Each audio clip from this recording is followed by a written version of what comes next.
At dahil masama ang panahon at ang dagat ay malakas ang alon, mahirap ngayon kumuha ng isdang dagat. Mahal din naman kung bibili mo sa palengke. Kaya gumawa kami ni tatay ng diskarte. Gumawa ang tatay ko ng pamingwit o yung pangawil o yung mahabang fishing rod. Sa sobrang haba nga lang, parang panungkit na ng niyog. Mamimingwit kami doon sa gitna ng danaw-danawan, parang lake yun. Kaya kailangan mahaba ang baliwasnan para makaabot sa gitna. Hindi ko lang alam kung makakahuli talaga. At nanguha na rin kami ng bulate, magandang pamain doon sa tilapia. Sige na, go na tayo, subukan na natin mag-try.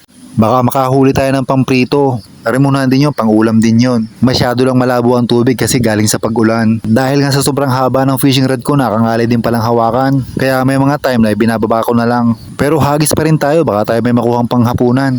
Pinunta ko rin si Tatay Katagay at saka si Koyang. Oy! Hay! Wala nakahuli si Kuya.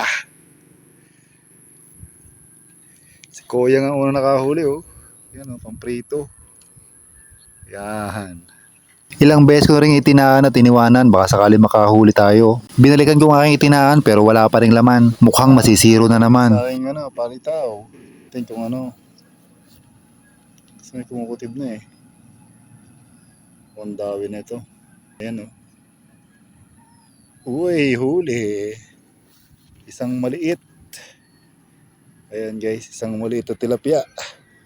Pwede na yung pamprito. Uy.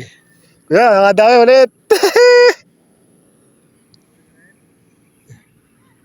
Ibalik ko kaya? Ibalik ko, masyado maliit. Ang sarap talaga sa feeling ng may nahuli ka, kaya lang sobrang liit niya, binalik ko siya. Baka sakaling lalaki pa at dadami siya. Huli ni Kuya Jobert na pangalawa. Pangalawang huli ni Koyang. Yan. Medyo malaki na nakakotib ngayon, no? Yan, oh. Tinatakbo na yung ating palitaw. Palutaw. Ayan guys, oh. Nawala na ang kutib. Yun, bumalik yung kutib. Mukhang maliit lang to. Nawala na ulit yung kutib. Kaya kumukutib siya eh. Dahil wala kang mahuli si tatay, umuwi na at kumuha ng lambat. Ayan, nilambat na niya ang tilapia.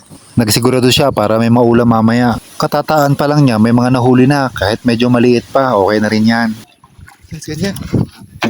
Yan, no? Taktak ko kuya.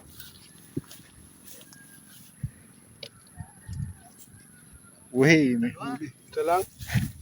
Parang di.